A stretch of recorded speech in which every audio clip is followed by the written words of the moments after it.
With more than 40 million copies sold, the original classic edition of Jesus Calling is your daily guide to living a more peaceful life. Its price and size also make it the perfect gift for anyone who needs some encouragement. Find Jesus Calling wherever you buy books. Whenever tech feels like it's getting too murky or you're being pulled in one direction that you don't really fully align with, you can just pause, you can look up, you can look around, you can reassess, and you can ask yourselves, okay, how did the generation before us do this? Is that possible? Can we sort of pull back a little bit and just slam on the brakes for just a minute and think deeply about, is this where we want to go? Welcome to the Jesus Calling podcast. Old habits can be hard to break, whether it's the foods we eat, the media we consume, or any pattern that may not serve us in a way that gets us where we want to be. Our guests this week took a look at their lives and found that doing the hard work of change was key to breaking unhealthy patterns. And through faith and prayer, they kept at it, which ultimately produced lasting and rewarding results.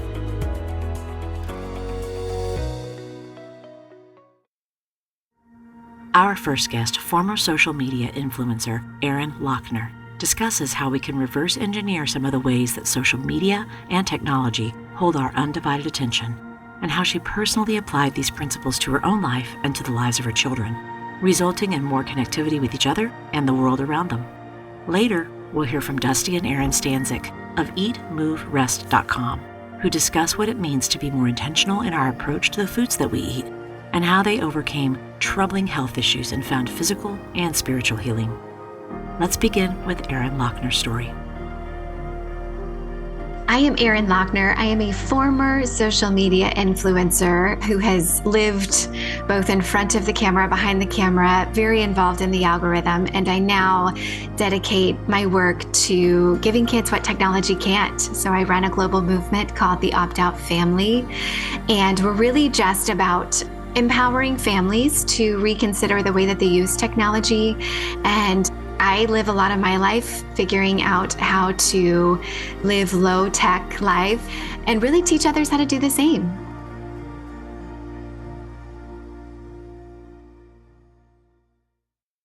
My time as a social media influencer was very accidental. I started blogging in early 2001, and I just fell into this world where I thought, oh, there are so many ways to live. There are so many people that I don't know about, and themes and concepts that I don't know about.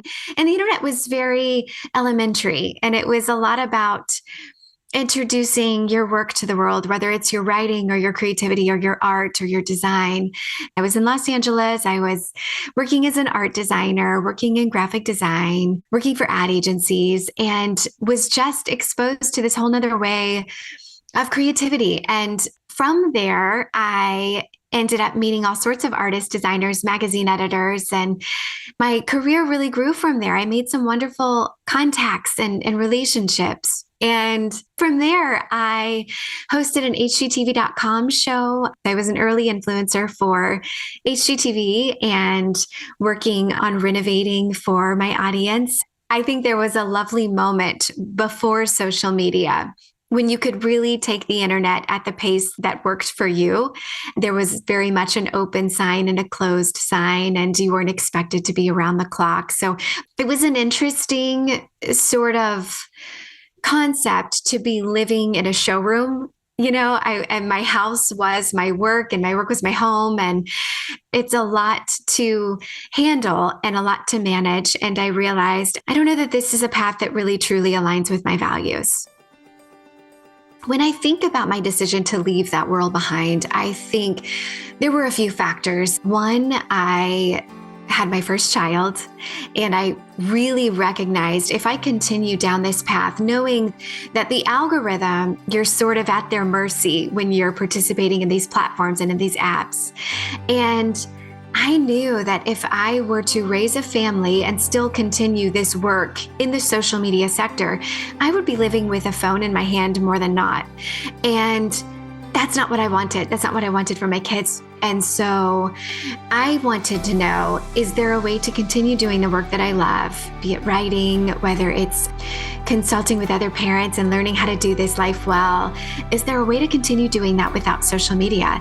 And so we kind of made this very intentional decision that we as a family were going to be more engaging than the algorithm. And we were going to not only say no to devices, but we were going to say yes to something better. And if we were going to do that, we were going to need to model that for our kids.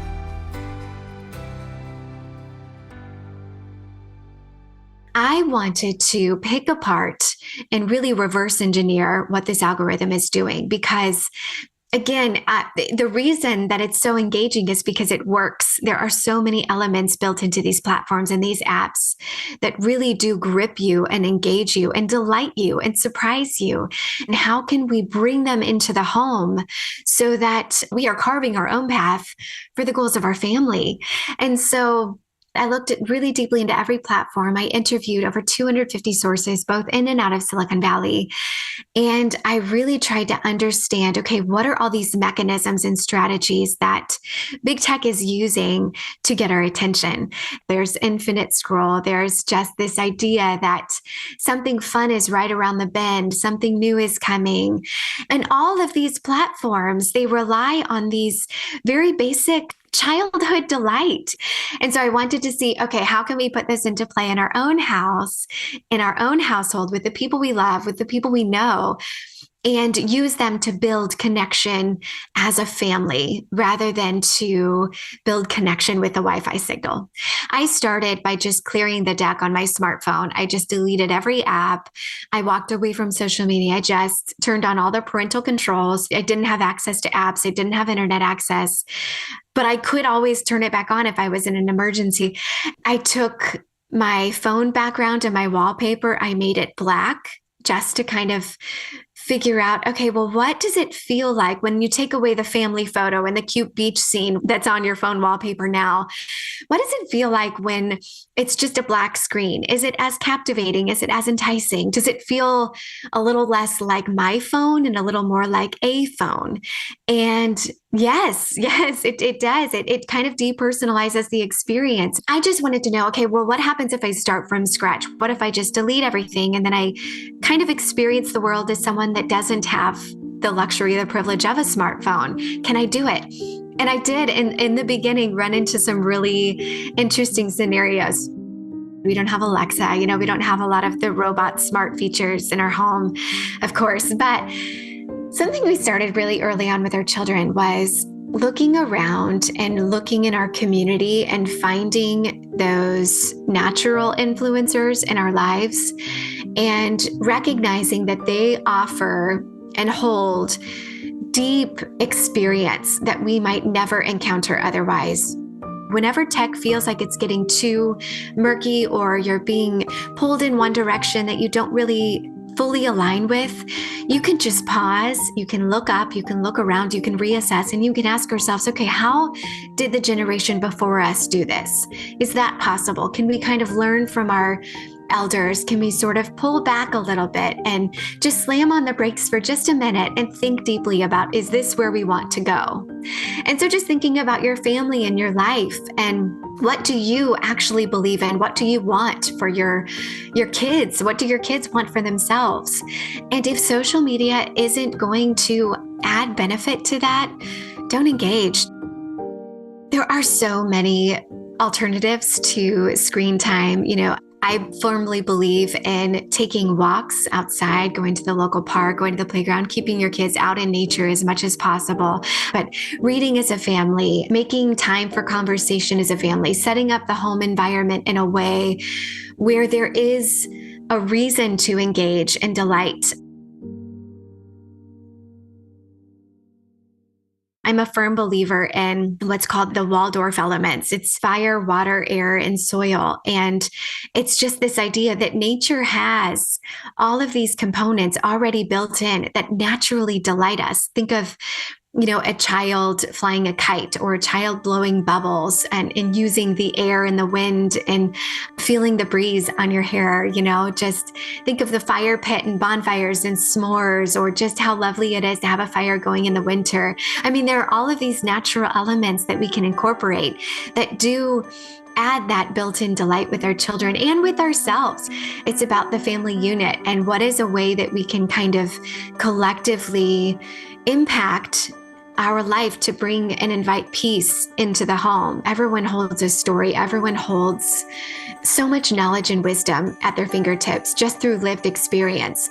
And we are constantly pointing our kids to people in real life rather than Google or Siri or Alexa. I remember I was at the pond with my daughter. We were just boating and having a wonderful time. It was a very slow afternoon. And my daughter, who was maybe 4 or 5 at the time, came running. And she said, "Mom, I saw this crazy animal. It was like slimy, but kind of looked like a squirrel or a chipmunk, but then it had these scales and these things sticking out of it." And I'm just thinking, I have no idea what you're talking about. What is this? It sounds prehistoric, right? I thought, maybe there's a better way than going straight to Google here. And so I remembered that there's a man across the pond who's a science teacher who has fished this pond for 20 years. He knows it like the back of his hand. So we call him and we say, "Hey, Dave, my daughter has this thing. Can she explain it to you? And can you help point us in the right direction? Like, what is this animal?" And she got, maybe 3 sentences into her description. And he said, "I know exactly what that is. It's a muskrat. And those aren't scales, those are cattails. It's building a nest and making a habitat. And hey, we have one. I've got a nest over here. Do you want to come see it on my side of the pond?" And so we all kind of walk over and we make this field trip out of it. It's just the most lovely afternoon of learning from a real person who had such captivating passion about this subject and who truly introduced my child to this animal and this habitat and this experience that she wouldn't have had just by looking at the phone. And it was such an early reminder that has really shaped our family of, let's learn from the best. Let's grow from the best. Let's find those people in our lives that have things to share that will add value in a way that screens really can't. I firmly believe that we are making room for the Spirit so we can hear it, so we can hear God, so we can speak with God, so that we can converse with Him and walk with Him and have a relationship with Him in a way that offers this dimension that is all-encompassing. I love Jesus Calling. I'm reading through Jesus Listens right now. I love that Jesus Calling invites us into this idea that we're not in charge here. Why are we not surrendering to the bigger picture? And why are we not inviting this all-powerful, all-knowing being to teach us in a slow and steady way exactly what we need to know at the moment we need to know it? So this is from Jesus Listens. It is the May 13th entry. And I love this prayer. It says, "Cherished Jesus, I am so thankful that you are committed to the renewing of my mind. I've learned that a renewed mind is presence-focused. Please help me remember that you are always near and train my mind to seek you in every moment, every situation. Sometimes I find reminders of your presence in my surroundings, a lilting bird song, a loved one's smile, golden sunlight.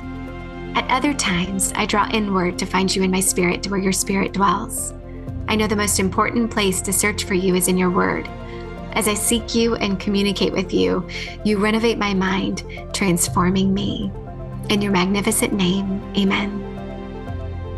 To learn more about the Opt-Out Family Movement, please visit optoutfamily.com and be sure to check out Erin's new book, The Opt-Out Family, available at your favorite retailer. Stay tuned to Dusty and Erin Stanczyk's story after a brief message.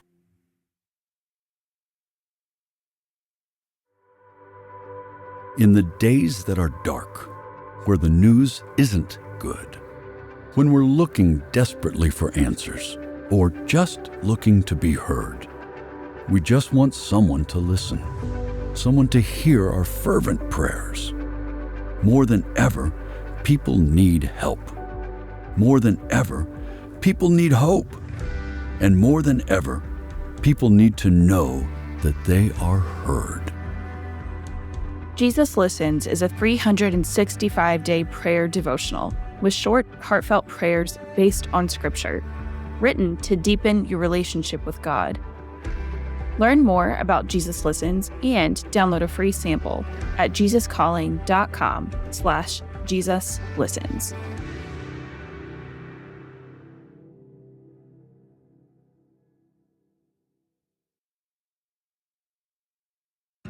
next guests are EatMoveRest.com's Dusty and Erin Stanczyk.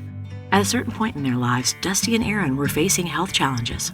As they searched for answers to their maladies, they discovered that they could use food as medicine and saw their health change as they became more deliberate about what they were eating, how they were moving their bodies, and taking time to pray and rest. We are Erin and Dusty Stanczyk, and we are health and lifestyle coaches, online influencers, and worldwide retreat hosts. Our online business is Eat, Move, Rest. We essentially share the three things that we all do every day that we could all be doing better. Erin and I are both from Lincoln, Nebraska, born and raised. We will be married for 11 years this year.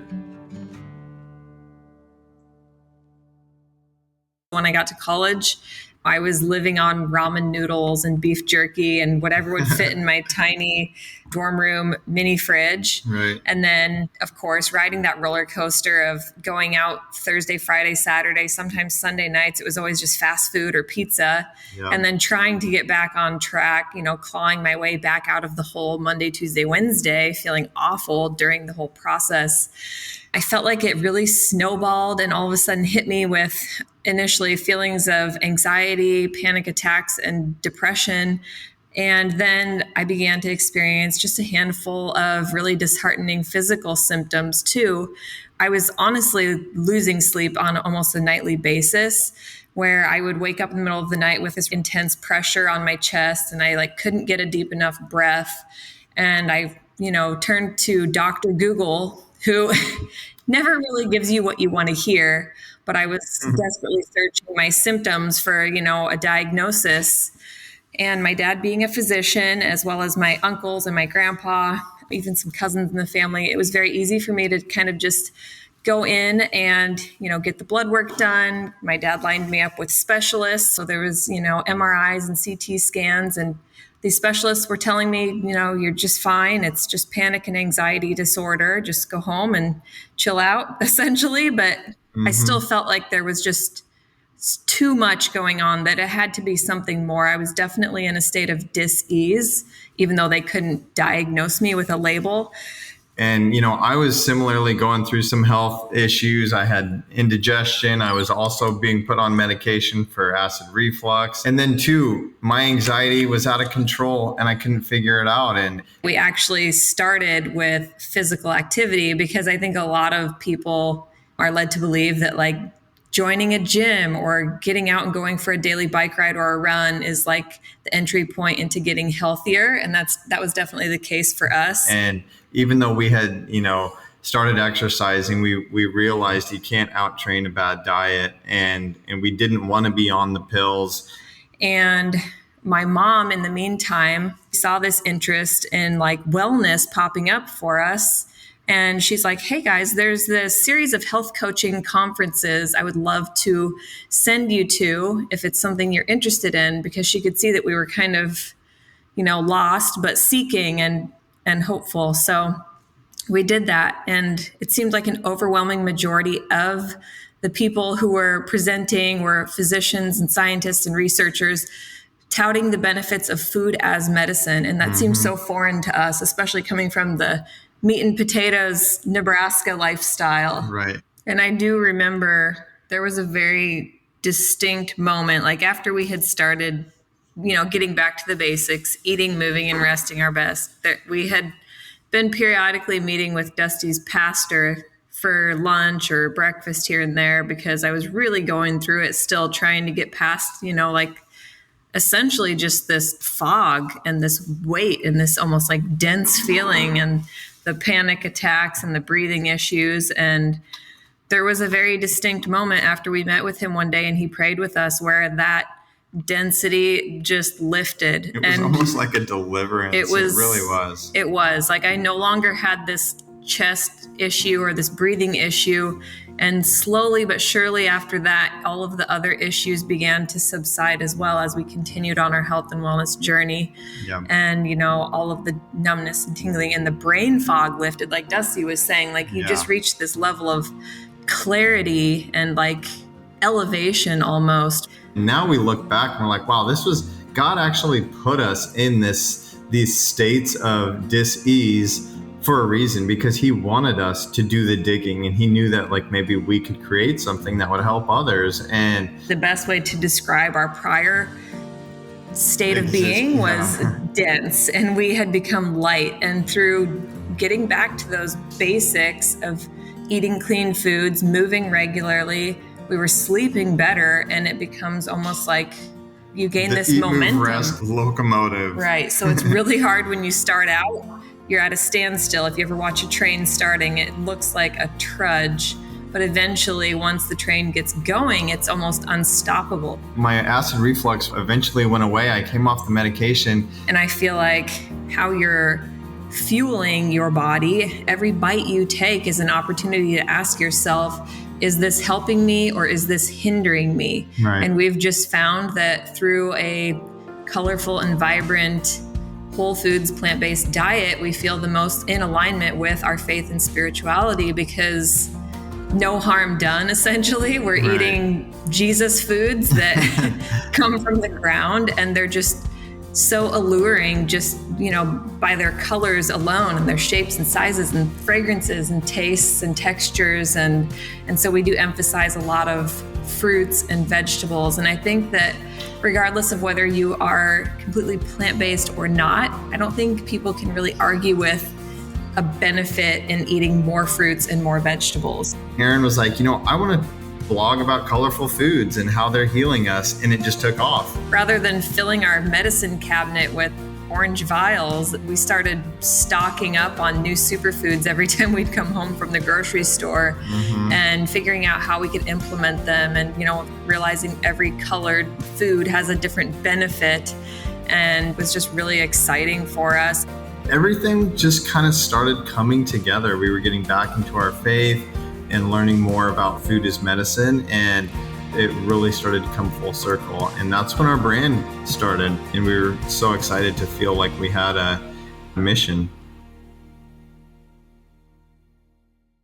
We started cranking out these super simple, somewhat embarrassing, but apparently helpful videos about all things Eat, Move, Rest. Erin would do a stretching or a yoga or a breath or a prayer and meditation, session, and alongside a recipe. And we were just... I think the primary biblical reference that comes to mind is our bodies are a temple. And basically that we only have one place to live. We only have one body, and God created us in his image, in his likeness.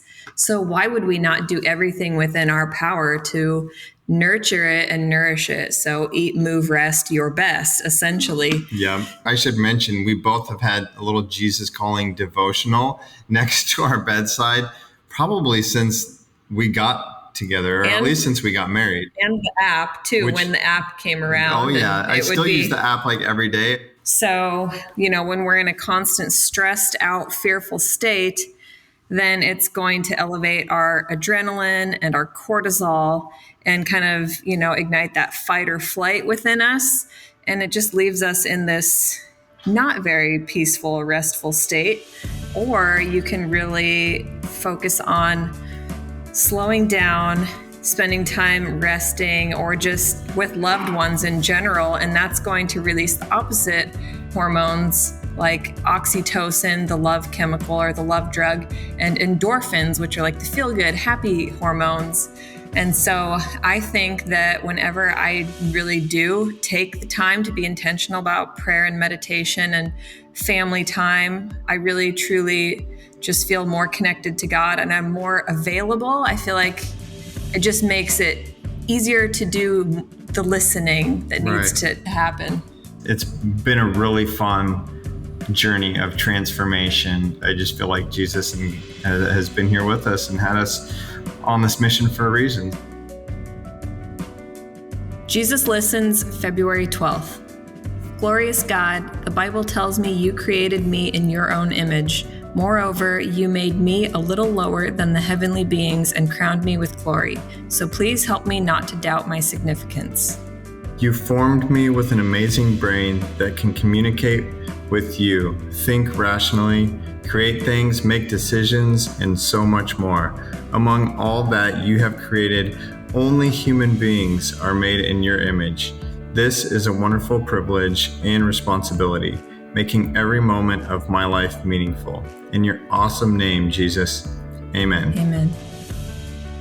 To learn more about the Stanczyks, visit eatmovrest.com and be sure to follow them on social media. If you'd like to hear more stories about trusting God through a health crisis, check out our interview with Natalie Grant.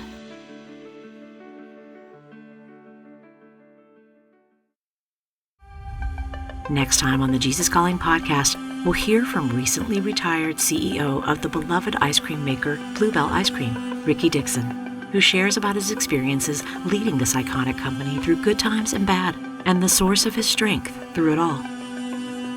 The peace of God that passes all understandings will just come over you in a way that gives you the strength to face another day, to take another step, to breathe another breath of air. And from there, the next step. And when you look back, you know that he was there all the time.